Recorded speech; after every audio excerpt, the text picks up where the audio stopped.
Welcome to Holy Grail Empire, and this is Kenneth Yu, jet lagged, fifth day back from the States. I was okay for 4 days, and on the fifth day I got knocked out, but I'm alive, I'm well, and I'm very excited because we have a guest today, in Nabeel Azeez, someone who I followed online for a while. Very interesting, very contrarian, has a very interesting personal brand. And just to set context, I think for Nabeel and everyone here is we train people up to be offer owners. That this masterminds, we transition, be it coaches or copywriters or whoever's in the expert space, and we transition them to be an offer owner. That means they have their courses, but the courses is the business, the courses are the cash flow. And basically it's train them to be mini-me's, because that's, I'm a successful offer owner, multiple low ticket, high ticket. And then I just want to transition people there. And even for the copywriters, the thing is, even if you don't become an offer owner, when you know how to do like the ClickBank VSLs, where you know how to do the kind of things that sell offers, you can actually bump up your fees as well, in case that's where you want to be. So slowly they're all here, which is good. And so part of offer ownership is learning how to have a personal brand online, like how to have a personal presence online, which Nabeel is very good at. Like he has almost like a certain stand, a certain way of doing things, certain language that he uses that I find very compelling. And I find that I think he'll be a very good resource to this group. And you feel free to ask questions, everything of Nabeel and everything. And I invited him to talk about the T.R.O.L.L framework, but also about himself. Because I'm also curious to know about you, Nabeel. Like you're a copywriter from Dubai, but like us, we're Asians. Like, I'm an Asian copywriter, and we penetrated, Western consciousness, right? Like basically, we penetrated into the Western world and all those things. And in that, I find a bit of a kinship. And yeah, so I think over to you, Nabeel. Tell me more. Tell us about, introduce yourself as well and your journey as well, and then we can go into the T.R.O.L.L framework. Sure. And I've got a presentation prepared today, and basically seeing the audience, I think the topic is actually perfect for what I'm about to talk about. Am I able to share my screen? Yes, You I should am. be able to, yeah. And then I'll talk about myself in the second slide. But this is the presentation I'm going to give you guys today. The T.R.O.L.L framework is included. I know, Kenneth, you asked me to come and talk about the T.R.O.L.L framework, but if I talk about that, it's a little bit short, and I wanted to give you guys a little bit more meat. Yeah. So I have this other presentation that's connected to it that we're going to do today. And not show, man. Anything. And basically, the presentation is how are you going to go from a commodity to the king of your category. So category king is like I would say, not to use the Kenneth's IP, but it's the holy grail of owning a brand or an offer, where basically whenever somebody thinks of a particular product or service, your name comes to mind. So if you think about inbound marketing, you think HubSpot, that kind of thing, you think about internet marketing, you're going to think about Russell Brunson. Well, if you think about funnels, you think about Russell Brunson. If you think about internet marketing, it's somebody like Frank Kern, that kind of thing. And this is me. My name is Nabeel Azeez. I'm Sri Lankan, living in Dubai. I'm actually also part Malaysian, maybe like a quarter Malaysian, quarter Malay. Oh, that's because we're Malay Muslims in our family in Sri Lanka, because the British, they brought over a lot of Malays as the police force to Sri Lanka, and so that's our background. Awesome. And I run a boutique email marketing agency called Dropkick Copy. And as I was telling Kenneth earlier, I'm in the middle of launching a trade school for the next generation of copywriters and marketers. It's called Copy Skills, and basically I'm just blatantly copying Justin Brooks' name and business model. So I've designed it to be like a low ticket membership, but it's going to be, the service is going to be like almost like a high ticket kind of mastermind. And I also have a lifestyle brand for Muslim men that I just recently launched called muslimman.com. I bought that domain years ago for $5,000, and I finally figured out something to do with it. And here you can see a few sort of endorsements from people. And you might not even recognize these names, but that's on purpose, because the people who recognize these names are my kind of people. And once they see these endorsements, they're gonna know, hey, Nabeel is somebody that we want to work with, right? So like if it was Frank Kern, Russell Brunson, Dan Kennedy, that has some cachet, in the marketing world, but it's sort of generic, There's a lot of people out there with a Frank Kern endorsement or a Russell Brunson endorsement, or maybe not that many, but it's sort of generic.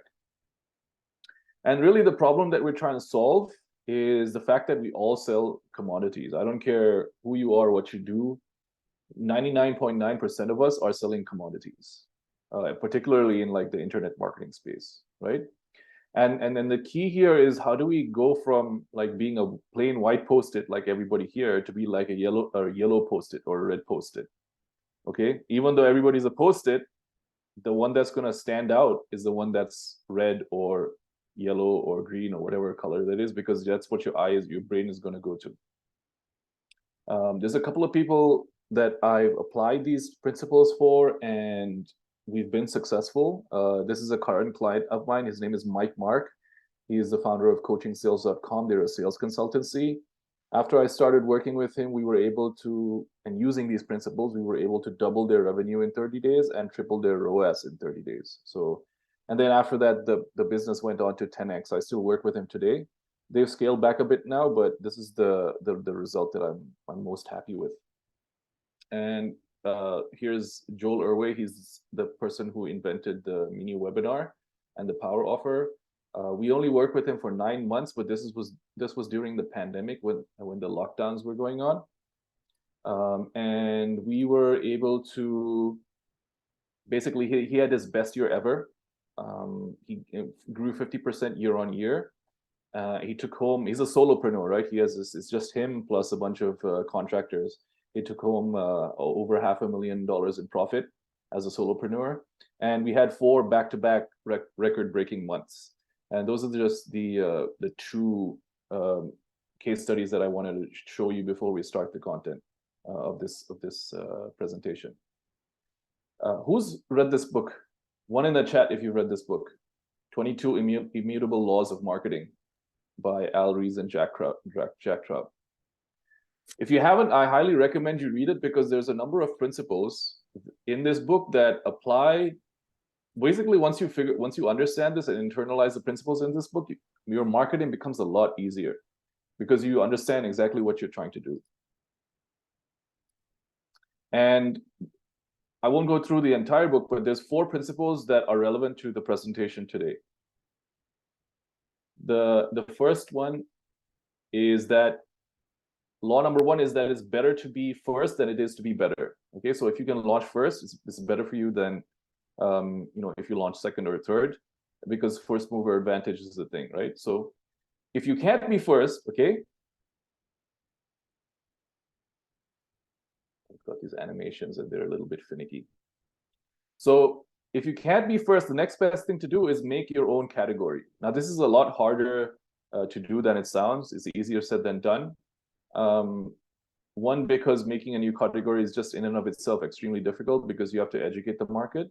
And 2, if there's no category for what you're doing, it's probably an indication that nobody wants to buy it. So the fact that there is competition in a particular market is actually a good thing, because you know that there are buyers in the market and people are buying those products.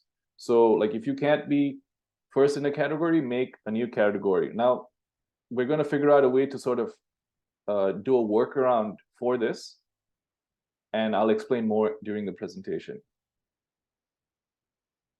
Law number 3 is that it's better to be first in the mind of your prospect than it is to be first in the marketplace. How many of you have heard of lead pages?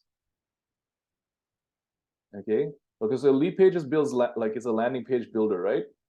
But how many of you actually have a lead pages subscription? How many have a ClickFunnels subscription? Nobody uses ClickFunnels here? Okay. Well, I would probably say that in the internet marketing space, more people have a ClickFunnels subscription than they do lead pages, right? And that's because when you think about, you know, landing pages, funnels, things like that, your mind immediately goes to ClickFunnels. So even though, if I'm not mistaken, lead pages launched before ClickFunnels, for ClickFunnels is first in the mind of the marketplace. And then the final law that we want to do is that marketing is really a battle of perceptions, not products. If you can create a perception in the mind of your market that is more appealing than your competitor, then you're gonna take the market share. And now we're basically going to figure out how to do all of that with the rest of the presentation. And the key ultimately here is niching and branding. And for the longest time, I was a generalist copywriter.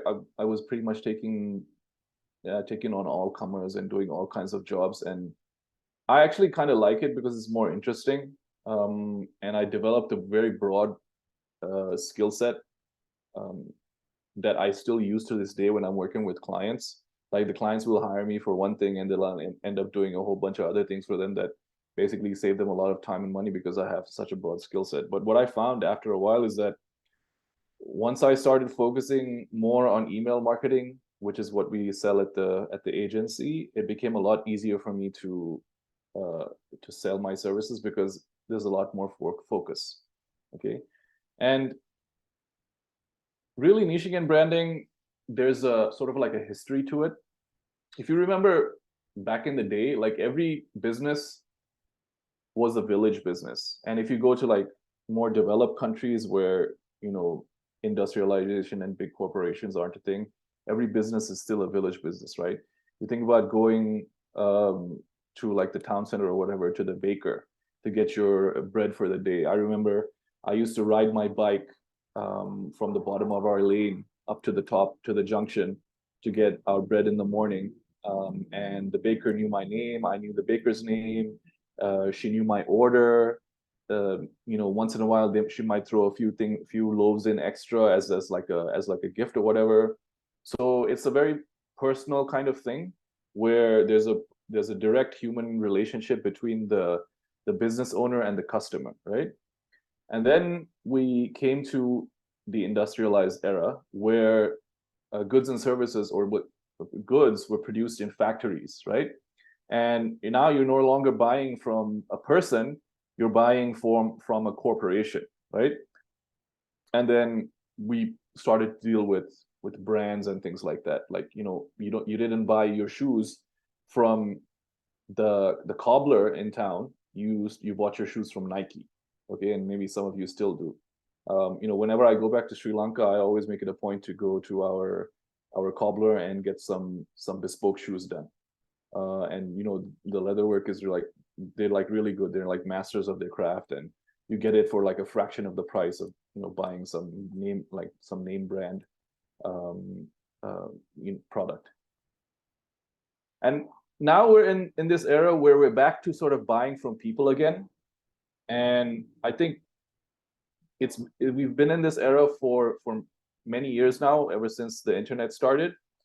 And I think there's still a long way to go, but more and more you're seeing the relevance of brands start to diminish, and the rise of personal brands being able to through their audience, one, launch their own brands of products, and then you know, do basically a shitload of revenue.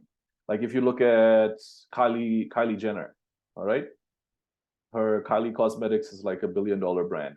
If you look at Mr. Beast, right, who recently opened a burger restaurant, okay, and then I can't remember the exact details, but basically it was a line out of the door. They basically had to tell people to stop coming because so many people showed up, right?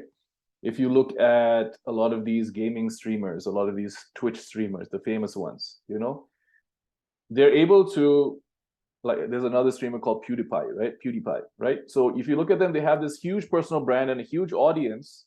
And whenever they want to monetize that audience, they're able to create a brand of products or whatever they want to sell, and they're able to immediately monetize that audience because they have this relationship with the audience and people are going to buy from other people, okay? And really, when we talk about personal branding, this is the reality, is that what you do is a commodity, but who you are is inimitable, which means that nobody can copy it.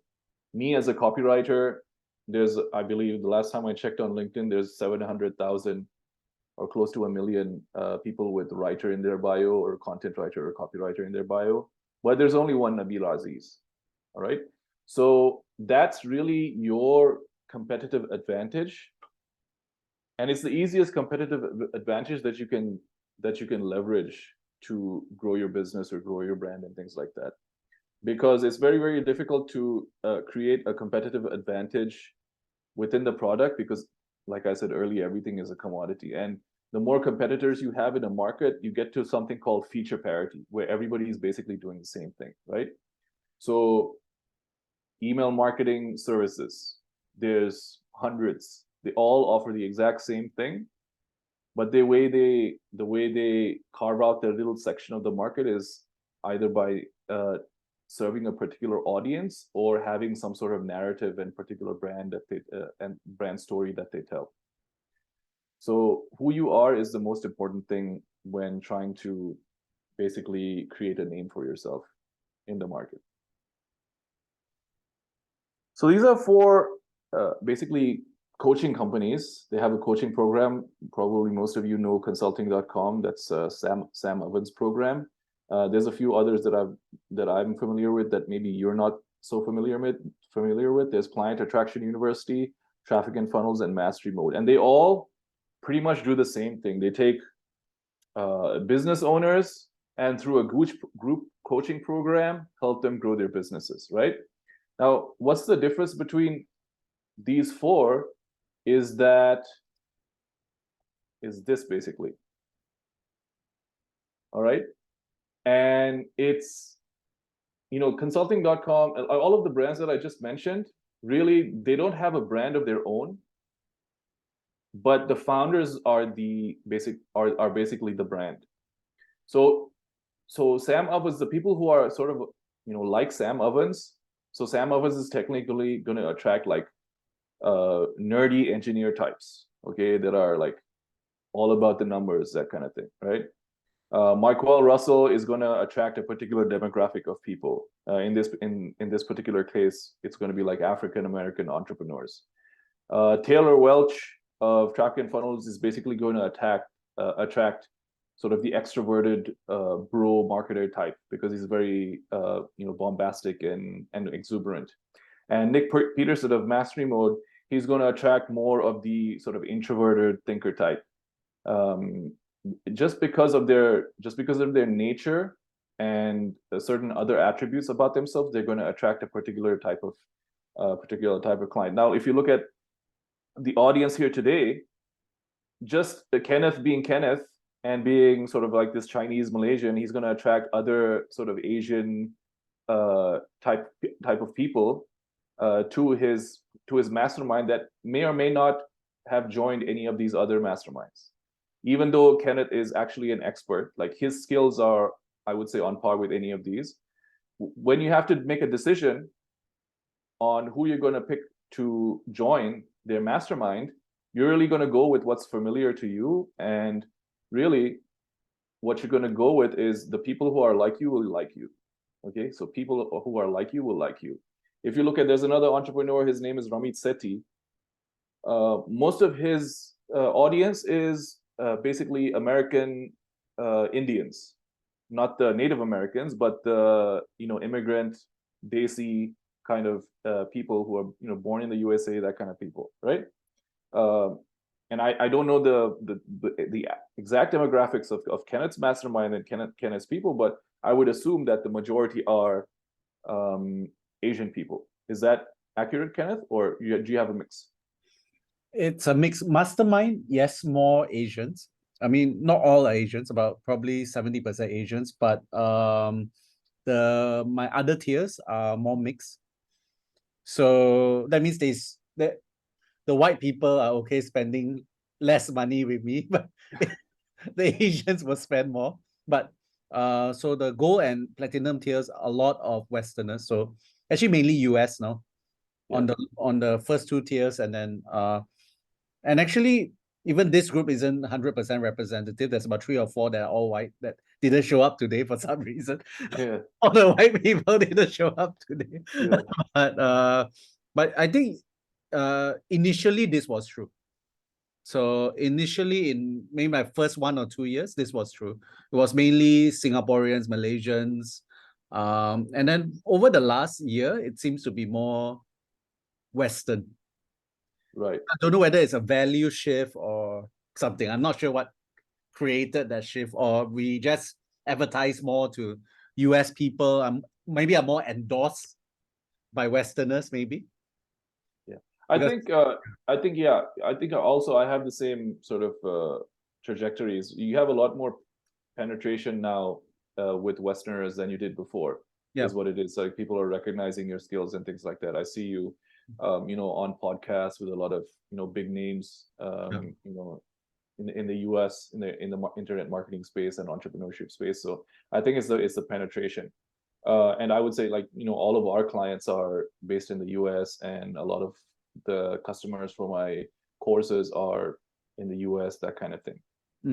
So, but the main thing that's going to happen is really the people who are like you, and it doesn't have to be a demographic thing. It can be a vibe thing. It can be a personality thing, and we'll go over that in a second. The people who are like you will like you, all right? And so these are the 3 main ways where we'll share commonalities with our audience. There's race and gender, which we can't change. We're born with that, right? But there's personality and there's a point of view that when we express it properly, we will start to attract quote unquote our kind of people to us. Okay, but the problem with that is most online entrepreneurs or online personal brands, they have the personality of white rice, unsalted white rice. They don't express themselves authentically. They don't share enough of themselves to actually stand out from the crowd. Okay, that's problem number 1. Now, problem number two is that they're all NPCs. You can pretty much switch every single one of them out, and you will have the same opinions. Like if somebody's in like the woo-woo kind of spiritual niche, they will all have the same opinions. They'll talk the same. They'll use the same jargon. They'll have the same kind of programs.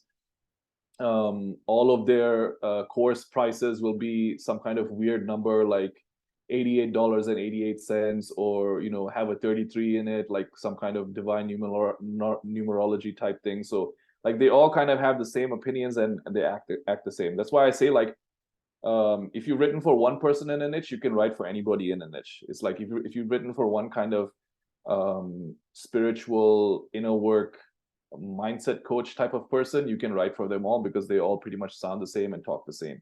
And that's the problem when you're trying to stand out in a market. Okay,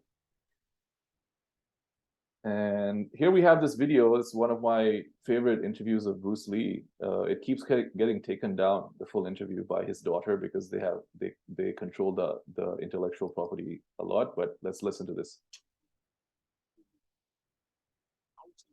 Can everybody hear that video? Yes? I'll start again. Martial art, honestly expressing yourself. It is very difficult. Okay? I mean, it is easy for me to put on a show and be cocky and be flooded with a cocky feeling and feel like pretty cool and all that. Or I can make all kinds of fun. See what I mean? Behind the bucket, or I can show you some really fancy move. But to express oneself honestly, not express myself honestly. That is my friend. Very hard to do, and you have to train. You have to keep your wings up so that when you want it, it's there. When you want to move, you'll move. And when you move, you're not taking 1 inch, not anything less than that. If I want to punch, I'm going to do it. I'm going to do it. So, so that is the type of thing you have to train yourself into. Become one with the punch. Now I'm leaning forward a little bit, hoping not to hurt any angle. I mean, you got to put the whole hip into it, and snap it, and get all your action, and make this into a weapon. So what he's talking about is he's talking about martial arts, and his thing is about, you know, going away from forms and things like that. But I feel like it applies a lot to building a personal brand, right?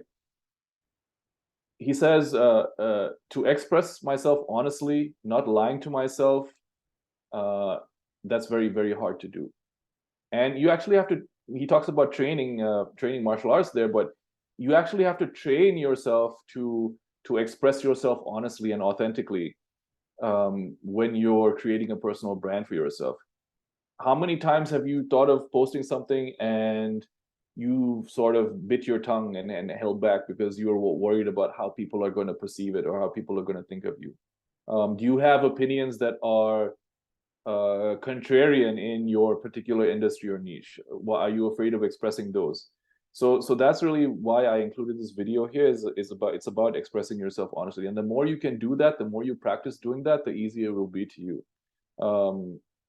And that's something that I actively you know, work on myself, and that's probably the reason why I have a very, you know, distinctive personal brand. Go to the next slide. The next thing that you want to think about is that whatever you're doing, right? Say you're a copywriter, you're offer owner, e-com brand, whatever that is, you're also a media company, and you need to think of yourself like a media company. And that means producing content. It's quite popular now. It's like people are doing all these TikToks and reels and things like that. They have somebody editing their videos and things like that. So it's becoming more mainstream to produce a lot of media. But 2 or 3 years ago, it wasn't as common to think of it this way. So you are a media company. Whatever else you're doing, you need to produce a lot of content in order to promote yourself and promote your brand. Now, I mean, you don't have to be like a Gary Vee kind of thing where you're everywhere posting, you know, 10 times a day. My personal recommendation is to have one main channel. And the way things are going right now, it looks like YouTube is the best channel for that. And then you have all of these other satellite channels where you repurpose your content to, you chop it up and repurpose. And then again, if you're on YouTube, that makes it a lot easier. And the thing about content creators, right? If you look at authors and artists and musicians, whenever they're in some sort of controversy, their album sales go up, their book sales go up, their art starts selling more and becomes more popular, right?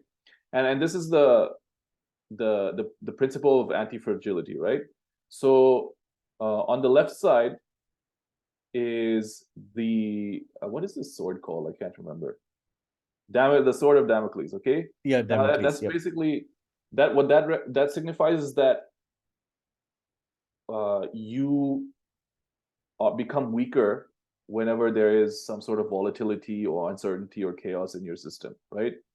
And so basically, there's more downside than upside from volatility, right? And so basically, what would happen is, like, let's say you're in a particular niche that is affected by some sort of market condition. Like, let's say your niche is severely affected by the energy prices in Europe, for example.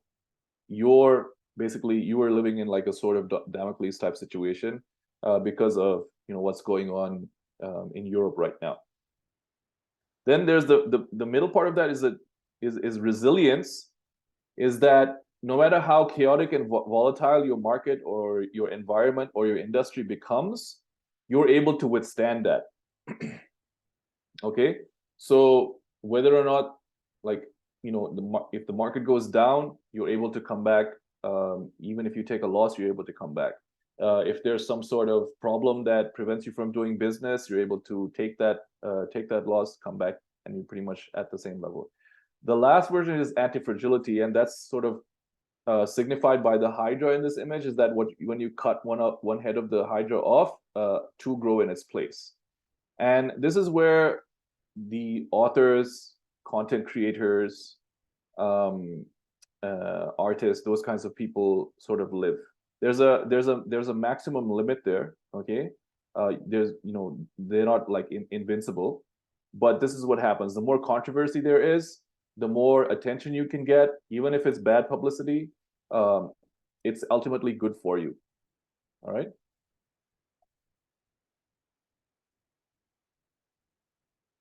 And when you want to think about controversy or being contrarian or sharing your opinions that may or may not be popular in your niche or your market or in, you know, wherever you're operating, you want to think about this principle called the Overton window. Now, it's really applies to, it was created to apply to politics, but you can apply it in this situation as well. So the Overton window basically is a principle that states that there is a range of discourse from right to left that is acceptable. Okay, and that's called the Overton window. And what you're really trying to do is like, and outside the Overton window is basically stuff that you can't say. Basically, it's totally unacceptable. It's a faux pas. You might get canceled, things like that. And really, you know, what politicians are trying to do when they use this Overton window is they're trying to find out what is the range of acceptable positions of discourse that you can talk about, and what's outside the range. And then they're trying to cater their campaigns or their talking points to fit in that Overton window.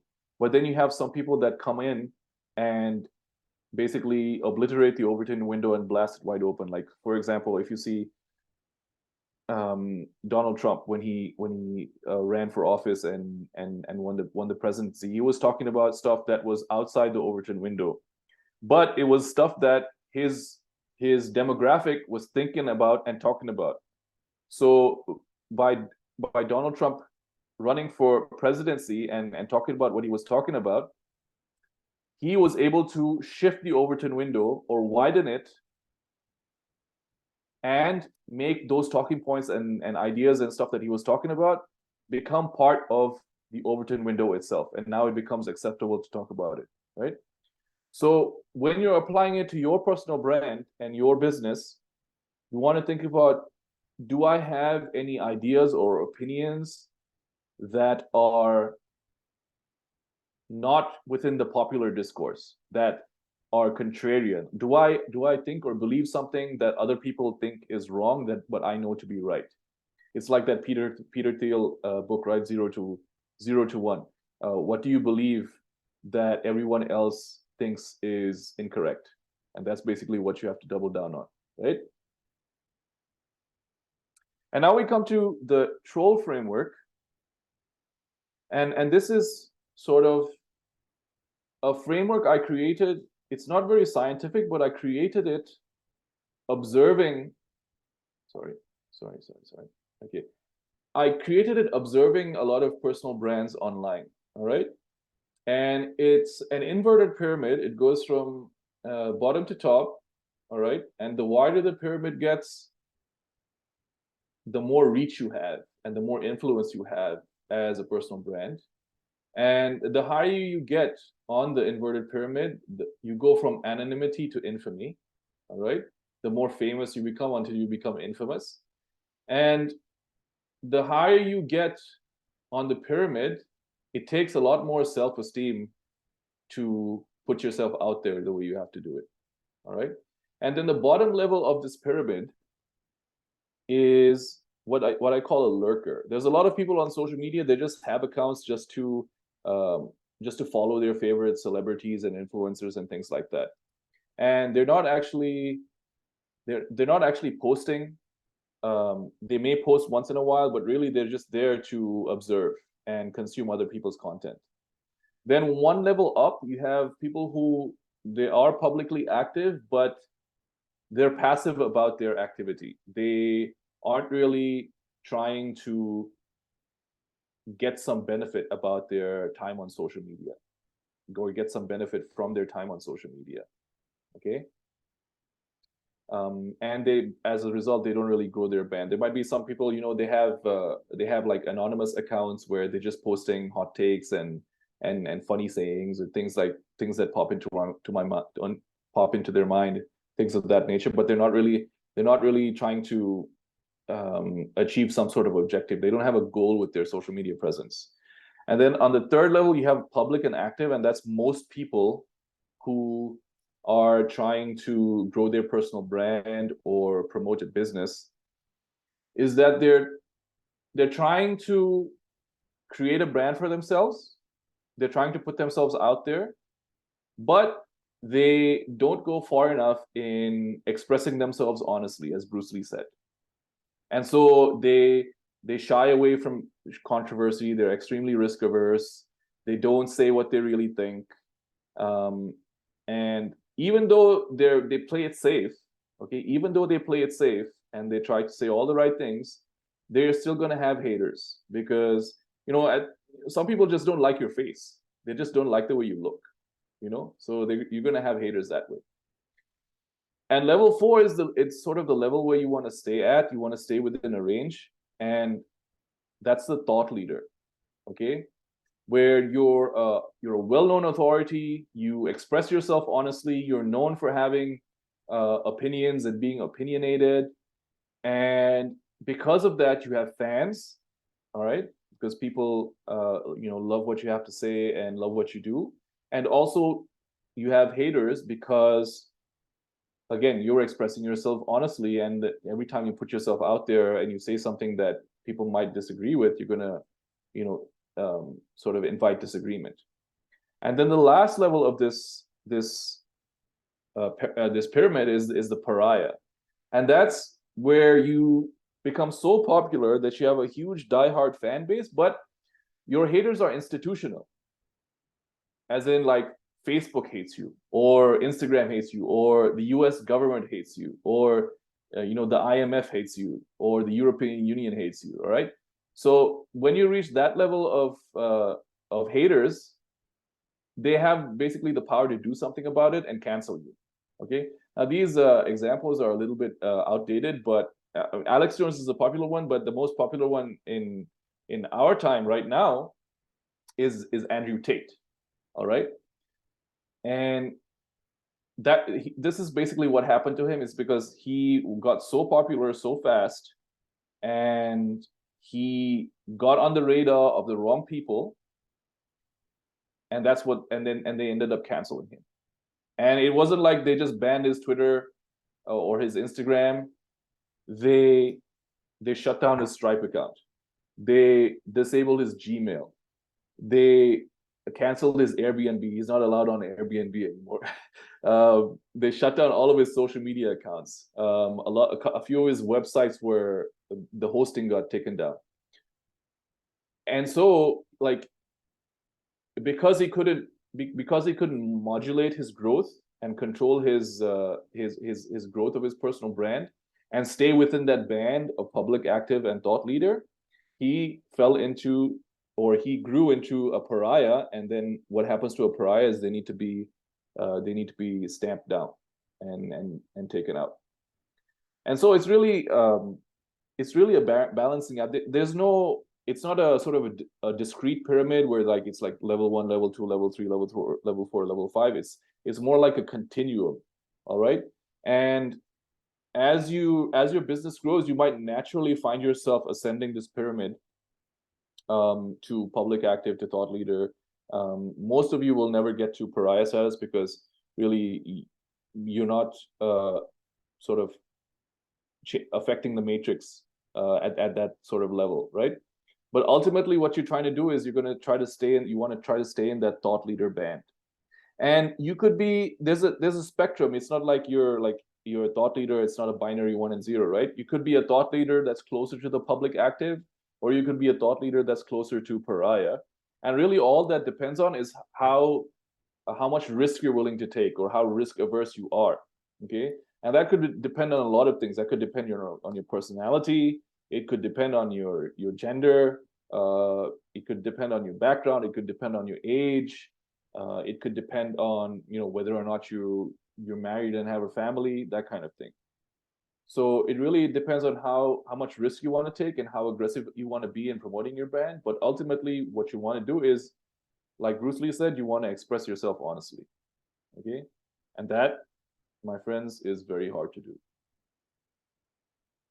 I think that was the last slide. So now we can do some Q&A if anybody is interested, if anybody has any questions. All right, thanks, Nabeel, for excellent presentation. Thank you for over delivering. I think that's actually a lot of food for thought. I think, yeah, I think creating a personal brand is both an art and a science, and learning where you stand and are you trying to be authentic? I mean, any questions from you guys? Anybody? I see Sean moving his hand. Oh yeah, okay. Not yet. Okay, okay. All right, Andre. Yes, you have questions. Yep. Oh, sorry, I can't hear you. Can you hear him? Don't think I can hear you. Let's see if the mic. Yeah. Still. Can you hear Nabil? You can hear? That's weird. I can't hear anything. Let me just see why.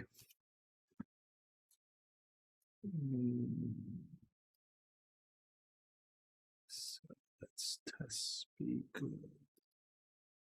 An issue. Okay, An issue that is popular at the moment, but not too popular in the sense that taking a stand on something that is popular now that might not be next year. So I would need to change my stand next year. So my question is taking a stand on something that has some reach is a good way to have a personal branding. Right. That's a beautiful question, and thank you for asking that. Right. So let's take an example. Are you guys familiar with Black Lives Matter? Right. Everybody familiar with Black Lives Matter? Right. You had people during Black Lives Matter in like India, Pakistan, Malaysia, changing their profile pictures to like the black flag to, you know, support Black Lives Matter. But really, that has nothing to do with us, and it's not relevant to us. All we're really doing is jumping on a bandwagon, thinking that it's going to get us clout. All right, and really, if you've been following the news of Black Lives Matter, you find out that a lot of the people who are involved in the organization of Black Lives Matter turned out to be thieves and scammers. All right. So now you ended up supporting Black Lives Matter, and now you have to backtrack on your position, like, because you tacitly supported a bunch of scammers who stole like $60 million or something like that of people's money who were trying to support racial equity, right? So you have to be careful about supporting things that are popular just because they're popular. You can support it if you really believe it, if those are your real beliefs, okay? So that's what is expressing yourself authentically, okay, and expressing yourself honestly. If you really believe those things, you wouldn't have to change your stance from one year to the next when it was popular one year and not popular the next year. Okay, so if you really believe those things, then those will be your stances. But if you're just jumping on a bandwagon, that's not really a good idea in my opinion. Yeah. I think my approach to it, I think just to add on, is my approach is a bit different. I actually express, if you actually notice my wall and all those things, I express a lot of values. I don't express a lot of opinions. So I don't actually tell you whether I like Trump or I like Biden or, you know, Black Lives Matters, White Lives Matters, All Life Matters, you know, or Queen E. Like, she died. Is she a villain? Is she a hero? I don't care. I I don't express those things, especially why I don't actually get many haters. So, when you have the thought leader, I don't have many haters at all. That's because I express values. I say, hey, I love my family, love my wife, love the Lord, love people, love business. I mean, if you hate that, you're terrible. You're quite an asshole if you hate that. So tacitly shaming those who don't follow. But so I express a lot more of value system more than opinions. Also, because I really don't have very strong opinion of things. Like, who cares whether Trump or Biden is on the White House, right? Like, it doesn't affect me. It doesn't affect me in Malaysia, or am I vaccine pro vaccine, anti-vax? Lots of very anti-vax sentiment when I was in the US and everything, and they say, what's your stand on it? I was like, I don't have a stand. Like, it's like, it doesn't bother me that much because I'm Asian. Personal liberty is not really my thing anyway. Just because Yeah. I'm born, we were dying of cholera, 2 decades ago. So I think we have other things to worry about. So that's And that's a good approach, Kenneth. Yeah. Is to share your values, because then your values are also an identifier for your personality and your point of view. So you're going to attract people who identify with those values. The thing is, like, even when you do that, if you don't express opinions, like, you'll get haters for not expressing opinions. Like, say, hey Kenneth, I haven't seen you change your profile picture to a black plain black color. Are you against black people? Are you for police brutality? That kind of thing is going to happen. If you say, like, if you haven't expressed your opinion on the vaccine, it's like, are you an anti-vaxxer? That kind of thing. Or if you express a value that you have of personal freedom, okay, and that's sort of like a dog whistle for having certain kinds of beliefs, they'll call you a right winger or a conspiracy theorist. You know what I mean? Yeah. If you have personal values that involve being fit and healthy and exercise and things like that. So nowadays, like, they're saying that if you like going to the gym and you like bodybuilding or you like eating healthy and things like that, it's signs that you're like a right-wing Nazi. There's like articles coming out that say that. You know what I mean? So even when you express your values, people are going to take it the wrong way. So ultimately, like, you're damned if you do it and you're damned if you don't. So really, what you ought to do is just express yourself honestly, which you are doing, Kenneth, and then that's going to attract the right sort of people to you. And I'll answer Sean's question. He said, what are your thoughts on how Ben Settle and Daniel Throssell are building their brands? I haven't been on Ben Settle's email list for a while now. I used to read it a lot several years ago. I have a bunch of his products. I like Ben Settle, but I don't know. I'm not up to date with what's going on with him right now, so I can't offer a proper opinion. I'm on Daniel Throssell's list, but I don't actually read any of his emails. One, because his subject lines are not appealing. So if you really like Daniel Throssell, you're going to open his emails, right? If you like Daniel Throssell's emails, most of the thing about open rates is like whether you like the person who's emailing you. Like, if you're a fan of Kenneth, right, you're going to open Kenneth's emails no matter what, even if he sends it with no subject line.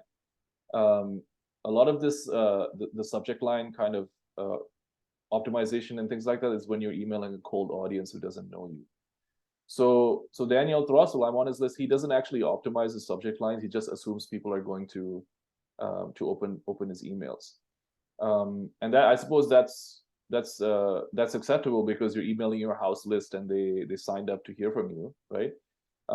But in my mind, the inbox is so crowded that you need to give people a reason to open every single email, even if they're diehard fans. So I use something called the perfect subject line formula.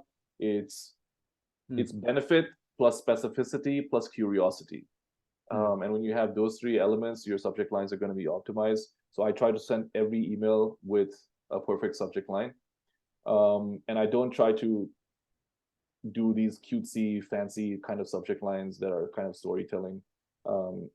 Generally, I find, because I don't open emails like that. So I'm trying to write for people who are like me. So because I don't read any of Daniel Throssell's emails, I don't know what's going on with how he builds his brand. I know he's always in some sort of controversy, and he uses that controversy for email content, and he's always pissing people off and things like that. But because I don't read his emails, I can't give you a definitive answer. Yeah. I know Ben Settle doesn't want to work with me, but that's a different story. The only person in the world who doesn't want to work with me at this point. So, well, there's a person that's quite interesting. Actually, the observation about subject lines is interesting, because my subject lines, I think Zach can probably give more perspective. I think my subject lines, the open rates don't change that much, right? Like it's usually 20 to 22% anyway. Yeah. What you throw in, right, Zach? Right. Yeah, and usually nowadays I just use like emojis, like make sure it's short, and then the formula is short plus emoji. So Yeah. So yeah, that's another thing that another mistake that a lot of these personal brands make is that their subject lines are way too long. Most people are reading their emails on a mobile phone, and a mobile phone is 35 characters max. yeah. right. And so they have this long convoluted subject line where the punchline or the benefit is at the end of the subject line, where nobody's going to read. Yeah. So basically a lot of these gurus, they don't optimize their subject lines at all. So Yeah. they're just basically assuming the open, which is like the worst thing that you can do when you're emailing your list. Never assume anything. Never assume never assume people have even seen your email or you're even going to open your email. Like you have to optimize it like from the beginning, as if you're emailing to a cold audience. Shein has a question: what goes into a point of view? Values, opinions, or critical thinking? Well, all of that. It's where you're from, how you grew up, your race, your gender, your education, your religion, your mindset, your mental model of the world, and then all of this informs your point of view. It's a lot easier to have a point of view that's credible when you're older, because you have a lot more life experience. But there are some young people who have done a lot or been through a lot, that they actually have a valid point of view. I know this entrepreneur, her name is Juliet Tangen, and she's been in business since she was like 17, and she's like 24 now. So she has a point of view, even though she's so young, but it's a seasoned point of view. It's not half-baked. The problem that a lot of young people have is like they'll have their 21st birthday and they'll put a tweet thread out where it's like, hey, it's my 21st birthday. Here are 21 lessons on life from my 21 years on this earth. And it's like, bro, like your balls just dropped yesterday. Like what life experience do you have? You know what I mean? But there are a few people who have legitimate life experience, even though they're young, and they can have an informed point of view. Would you expect an equal amount of fans versus haters? Really, I mean, that really doesn't. I'm not sure. What I can say definitively there is that for every one hater you have, you will have 20 silent fans. Most people are not going to. Your fans are really not going to go out of their way to praise you or things like that, or comment or engage with you. But a hater, he'll go out of his way to tell you all the things that you're doing wrong, because people love to correct other people. I find all the haters actually are from cold traffic for me. So when I run ads, that's where all the haters are. But not so much on my social media as much, which I thought was interesting. You will see a very random angry comments on your Facebook ads. There are Facebook ads they're accessible. So what I do for hater comments on Facebook ads is I'll use it to troll them back. Hmm. Or if it's a valid objection, I'll do objection handling. Yeah. Because it demonstrates authority, and like you can use those comments as content for like your emails and other social media and stuff. No. So I'll do objection handling in the comments, and also I'll just use it to engage with the audience, because like the more engagement your ads have, like the stronger a signal it sends to Facebook, right? So the more comments, the more conversation happening, Facebook's going to think, oh, this is the ad everybody wants to see, and because everybody's talking about it. So that's what I do with the comments. A lot of people will like delete negative comments, but I prefer to demonstrate authority in those comments. And when you're running ads at scale, that's a bit difficult. It's only possible when you're sort of at a small level where you can appreciably manage the comments that are coming in. Sean has another question. He asks, how do we amplify someone else's personal brand if we're writing for a client? So my approach to doing this is I will usually do an interview. It's more like a meeting, kind of like an informal chat every 2 weeks with the client, and we'll just catch up, talk about what's going on in their life, talk about what's going on in the business. We might exchange ideas for the type of content that we want to create. But after a while, the client's personal brand is really just me. So it really just depends on how well you understand the audience and the market. And so the clients have this idea like, oh, I need somebody who's going to get my voice, who's going to be able to write in my voice, and who understands my brand. But really, let me share the screen again. Where is it? These are the people who have that idea. Oh, I need somebody to write in my voice, and I need somebody who understands my personal brand. Meanwhile, their personal brand and their voice is unsalted white rice, right? So I honestly, for the most part, I have never really cared too much about getting my client's voice and getting my client's brand, because when you do the interviews, like I said, every 2 weeks, or you do proper onboarding interview, you can kind of get a sense of, what kind of language they use and things like that. And as long as it looks like their ideas, and you're pulling ideas from the conversations that you have with them, they're going to think like you're writing in their voice, because it's their idea that was expressed. But really, the voice is my own. Yeah, I think to add to that, that's a good answer. So our approach in WYODC is so what I do now, we have a flywheel when it comes to content. So basically, these masterminds run twice to 2 to 3, sometimes even 4 times a month. And every time there's always new content being shared by me or by speakers and everything. And so what happens is Zach takes the notes and he turns them into emails. And those emails are turned to blog posts and all those things. I think the next level is the omnipresence engine. That means the Alex Hormozy, TikTok and all those things. I mean, I already line up the people who will do that for me. And yeah, but for now, it's with the resources we have, it's just channeling that. I think that's a good way to sort of bring your voice across, and that is you immerse the writer in you. So basically, now we have these sessions. It goes to Zach. Zach basically takes down the notes, turns them into multi-series emails, and the content goes to the crowd. The crowd now knows who I am, knows the unique sorts of thinking, and then they extend back into Empire. They extend back into the mastermind.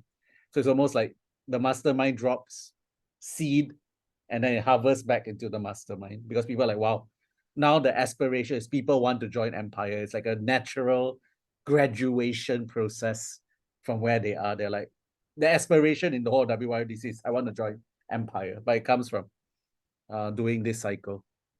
That's exactly it. And like everything, like the content has a flywheel as itself. Yeah. Zachary asked, how did you build your personal brand as a marketer? What's your journey like? honestly, I didn't set out trying to build a personal brand deliberately. I've just always been sort of outspoken and opinionated, so I guess it sort of just developed organically. What I would say for the copywriters and marketers starting out is like, I spend way too much time creating content and sharing my opinions than I did actually trying to go out and get clients and do client work. I should have probably spent more time sending cold DMs, sending cold emails, trying to get more clients, because I probably would have been a lot further along in my business than I am right now.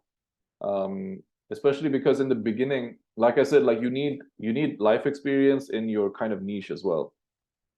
Like you need experience, because it's like knowledge plus experience is wisdom, and for you to be able to have a point of view, you need a little bit of wisdom.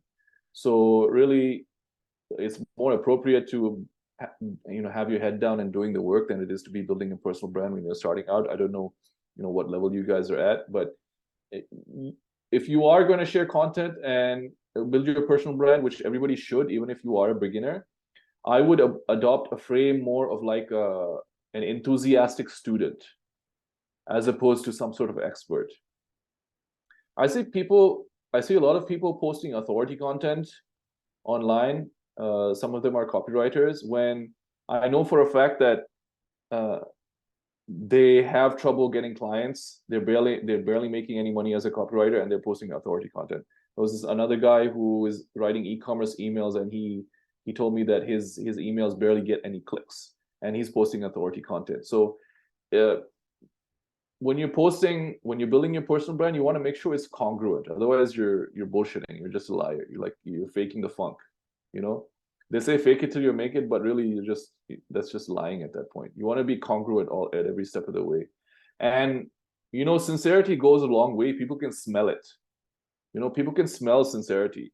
I get a lot of cold emails, and I ignore most of them, from people trying to write for me. They offer, oh, hey, Nabeel, I want you to mentor me. I'll write for you. I'll work for you for free. I'll write for you for free. I ignore all of them. But I got this one email from this one girl. Her writing was decent, and she hasn't had client work before. She was trying to see if I had any work for her, but I could tell reading her email that she was sincere. And because of that, even though I would have normally ignored her cold email, I replied to her cold email. And that's happened like one time before. I ended up mentoring that person for a couple of calls.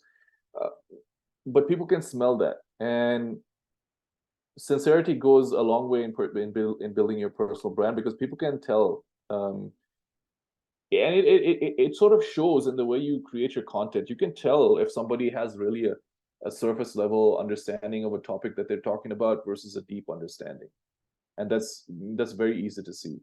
You have a lot of people posting value content in copywriter Facebook groups, and maybe they should, because they need the practice, right? They need to get their reps in. But you can tell that these people have a very surface level understanding of the topics that they're writing about, and so their content ends up being noise as opposed to signal. You want to go for high signal, low noise. Sinead says, what kind of responses do you get to your troll responses? And then Andre asks, pushing back against haters, feed them. They're pretty much the same question, right? So, I mean, you have to use your judgment here. Like, obviously, you don't want to waste your time going back and forth with haters for like hours and hours. What I would do is basically we'll do like one kind of response clowning them back. And then if they escalate or they keep going, I'll just hide the remaining responses and only show my response. So they're not going to know that I've censored them. And then, I mean, a troll is really looking for a response, right? So you respond to him, he's going to want to respond back and continue the conversation. Sometimes I'll let it keep going a few rounds. But really, it's really a judgment call, and how much time you want to waste talking to these people. You can just do one kind of response and then hide all the other comments, hide all the other replies that you get back from them. So like you've done your authority building and objection handling there. Yeah. Sean asks, could you elaborate more on high signal and low noise? Okay, so like it's like, okay, SEO content, right? Or content marketing, right? And if you're looking at, like, take a niche that's very competitive, like marketing, right? There's probably hundreds of millions of the same, like if you look for a topic like, okay, how to write a good subject line. There's probably a million articles on the same topic. They're following the same SEO optimized strategy with the keywords in the subheading and the keywords in the blah, blah, blah. And they're like, basically every article looks exactly the same. That's high noise, low signal. There's very little quality content on the topic. For example, how many of you heard about the perfect subject line formula before I mentioned it to you? Okay, I could write an article about that, and that would actually be the signal in all of the noise. All right. In fact, I remember posting about this Instagram post by Posse, talking about how to write good subject lines, and it was an Instagram post, and basically the advice was bullshit. And the subject line examples in that post were subject lines that nobody would open because it's like it's just noise. It gets drowned in the inbox. So really what you're trying to do is be that the signal here is the one that stands out, is the one that's the one that you should be paying attention to, the one that is actually sharing something of meaning, something of value, as opposed to the fake value posting that you have. Nabeel, just a quick question. Value sometimes is also in the eye of the beholder, right? Like, what is value to you is maybe useless to someone else, and vice versa, right? Like, that's a good point. And then I think also we're dealing with the curse of the experts, right? The curse of expertise, where it's too basic to us, but it might be like a mic drop / mind-blowing moment to someone else. So I think there's like, that's also like a judgment call. It really depends on your audience. Like, are you serving beginners, or are you serving intermediates, or are you serving advanced people? It really depends on the audience. What I would say is that you have to be a little bit careful with this, because it is important to have the super basic content if for like top of funnel kind of things. Yeah. And you'll find almost that kind of content is the one that gets the most engagement, because it appeals to the broadest audience. Yeah. But for me, I feel like getting the cosign or the engagement from the actual influencers in the space has a sort of like a trickle down effect, where people can say, okay, Kenneth is posting something, all right, and okay, these big shots are engaging with it. Kenneth must be somebody.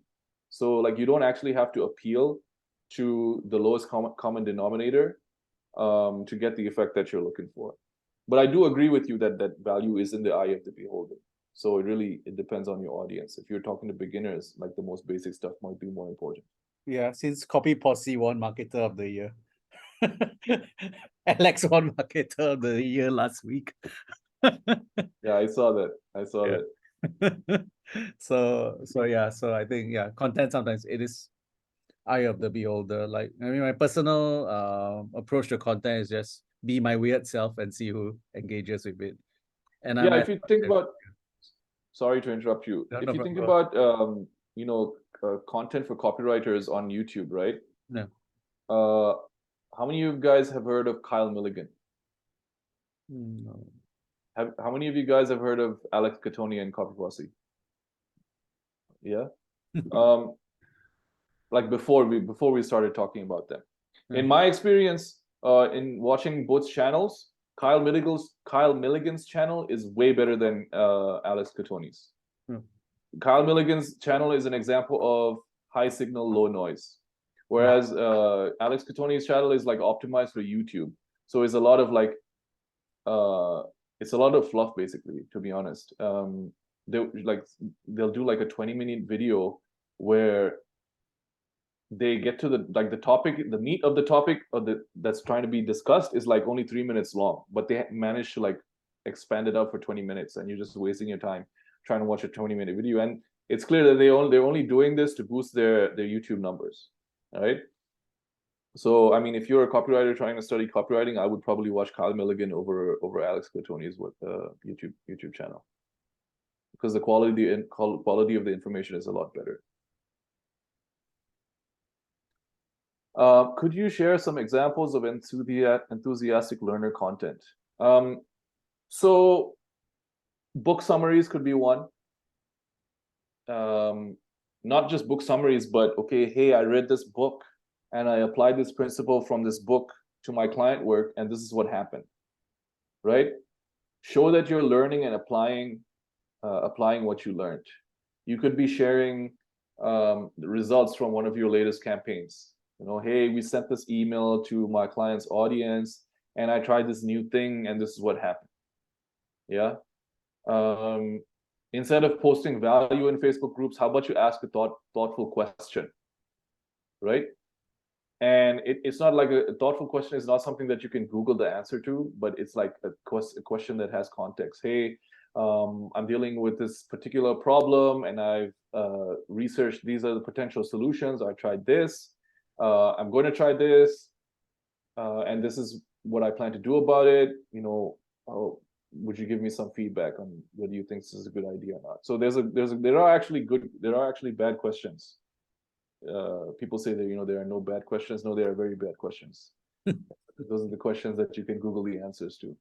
Like people like the internet like made education on any subject whatsoever, what you can think of. It made it free, and then you'll still get DMs in your inbox from people, you know, asking you, hey man, I want to start copywriting, where do I start? You know what I mean? And you know, those are the kinds of people that, you know, deserve to be ignored. I just tell them to pay me. Here's my payment link. Pay me, I'll pay attention to you. It works. And some do, so Yeah. so yeah. But that's good. I think really good examples, Nabeel. I think a lot to think about, a lot to talk about. And yeah, but there's no further questions, then I think I will let Nabeel go, because I think he has a life as well. I think so, either going back to his work or, you know, enjoying the Dubai skies or something. So anything else? If not, I'll just get Nabeel to recap, and then we can and for Nabeel, we need to take a photo. Let's see. Let's take a photo now when everyone is here, and then we'll get Nabeel to recap. And then what happens is Nabeel can log off. The rest of you can stay back if you have any other questions, and you know, we do a bit of hot seats and stuff like that. I'm here for you. I'm jet lagged, but because you pay me a lot of money, I'm here for you.